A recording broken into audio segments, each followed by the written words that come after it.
Good morning, everyone. Actually, I think it's afternoon now. I don't know, I've been working on a couple things this morning. So I have new t-shirts. I'm going to put a little thing right here. I have several new t-shirts. One I just came up with last night, and I actually think it came out pretty good. Let me know what you guys think about the t-shirts. Remember, helps build the projects. Now, we are going to focus solely on this car for a bit until I have a couple of things I'm working on trying to do to get the Super together. And it's more just trying to get all the parts. There's a lot of parts for that 1UZ swap. So, sorry for being a little bit dramatic with the chainsaw, but that DeWalt battery operated saw is no good. It's one of my few purchases of tools that I truly regret. I don't know if the corded one is any better, but that one has no guts. And I've actually lost 2 batteries to it being shorted out, or them being shorted out because of that saw. I would never buy another one if it wasn't for the fact I spent, you know, 150 bucks or whatever it was for the battery operated one. I probably would have already pitched it, but oh, terrible saw, don't buy them. But steel chainsaws, unfortunately the trees around here you need a big boy saw for. So you can see she's gotten a lot of use. I think I bought her 5 years ago, but yeah, she's been the workhorse around here. And enough about tools and whatnot. Today we are going to try figuring out what is going on with this. Oh, okay. Fixed. Send it. We don't need to worry about it now. Look at that. That was a quick episode. And on that bombshell, guys, no, I'm just kidding. That's obviously not what we want to see. So, the big thing is we got to get the wheel off. Oh, and instead of using a regular, you know, jack stand, I put this thing together. It's not going to go anywhere. I just need something that's going to be a little bit more semi-permanent, because I got to figure out what we're going to do with this, and I have a solution for the entirety of the vehicle, as far as from here down through the entire car. And the solution is, I've talked to a couple of fab guys, and back in the day I did take auto body restoration, stuff like that, but I was more of a subset to my main degree, which was mechanical engineering. And nothing fancy. It's only an associate's degree, but damned if I can't, you know, redneck something together good enough. So, I actually have been talking to some people, and I've been playing with Autodesk Inventor.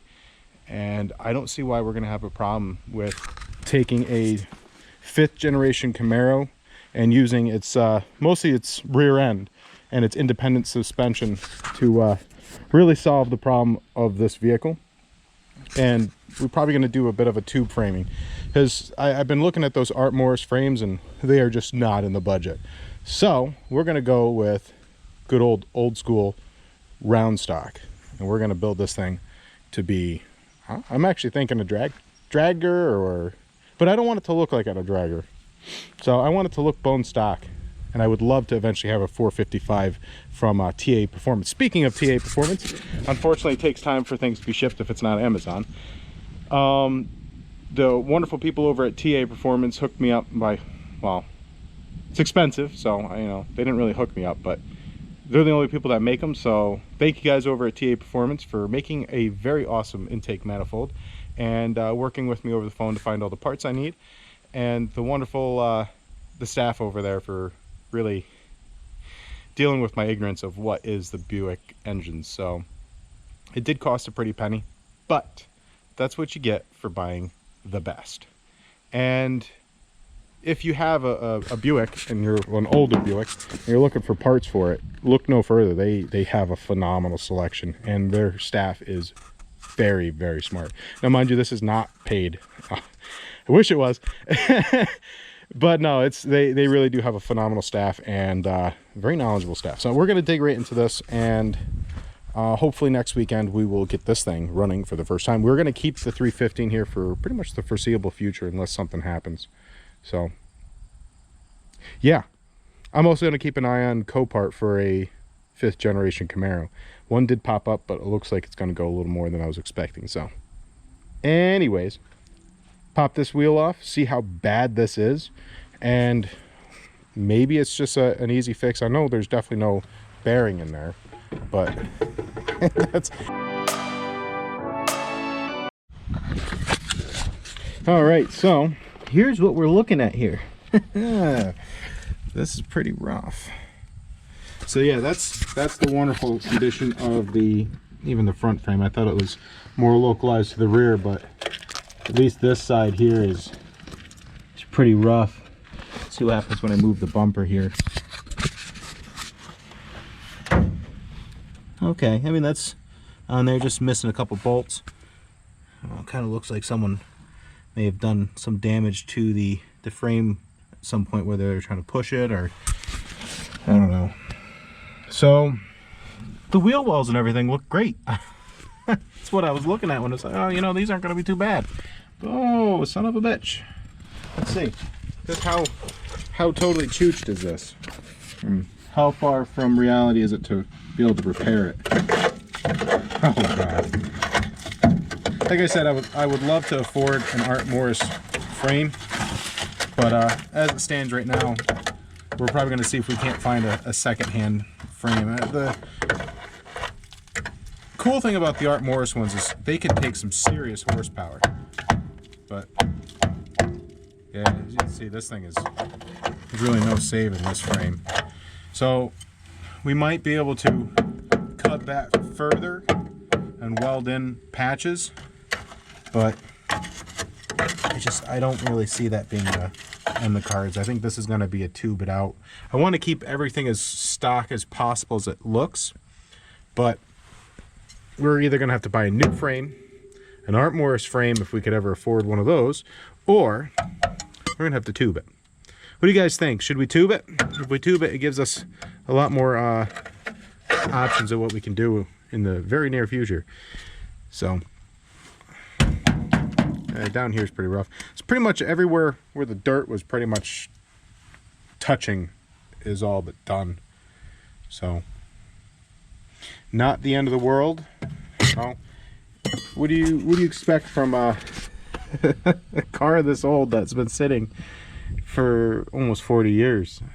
You know, I'm just happy the body is as good as it is.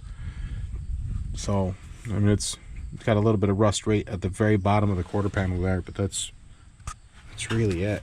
So there are far worse things that could be wrong with it, but that's a pretty bad cancer right there. I'm sure the other side's just as bad. This is where, yeah, look at that, where that meets up. There's nothing holding it left. So yeah, we have quite the basket case of frame issues. So yeah, there's no saving the frame. Anyways, back to this. All right, sorry, I had a phone call. Had to quickly grab that. Now, after we looked at that, we were going to look at this, and I just noticed that these drums were painted, which is probably one of the reasons why it came off. The tire came off. That was actually came off very easily. So we're going to find out what exactly is still holding this, take that off, see what the condition behind it is.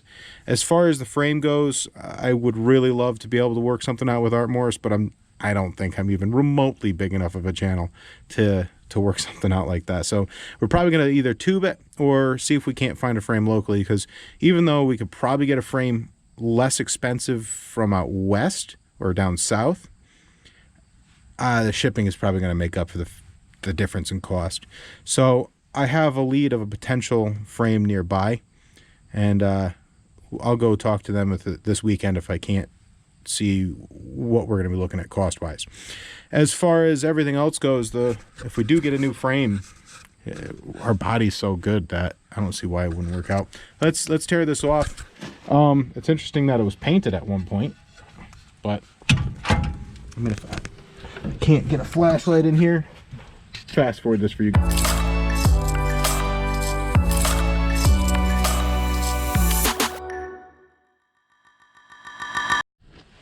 All right, so basically the only thing I've learned from this episode is the front frame is also roached out, and what was holding the tire on while we were yarning it out of the hole that it was left in was the brakes were locked on and rusted to the drum. So I mean, the drum's probably not too bad, but our brake system is shot. We are definitely going to be looking at a full rebuild of the frame and subsequently the brakes, everything, which I am very excited about. I love, my favorite part of a car is building it. I mean, don't get me wrong, I love driving cars that I've built in the past, but it's kind of like when I was a kid, I had a fascination about Legos, and the fun about Legos was building the stuff, and then I would never take them apart, but I always loved building things, which I'm really excited about this car, mostly because we could build this how we want it to be. We could build this into a GT car, we could turn it into, you know, a dragster, which I kind of like a mix between the two. I would like to still be able to drive this on the road, but it does look like every time I dig into it, there's a little bit more to be done. So we're going to leave it on the stand for the time being. I'm going to see about the frame, which is I'm going to go do right now. I'm going to drive down about, I don't know, 20 minutes from my house, and there's a guy with a whole bunch of A-body cars. See if they have a frame. And if they do, I don't mind doing a stock frame, and we'll upgrade everything with the disc brake system. And I think that would like totally change the overall feel of the vehicle, even if we keep the original frame, because I did actually find different type of systems to structurally support the frame for real horsepower.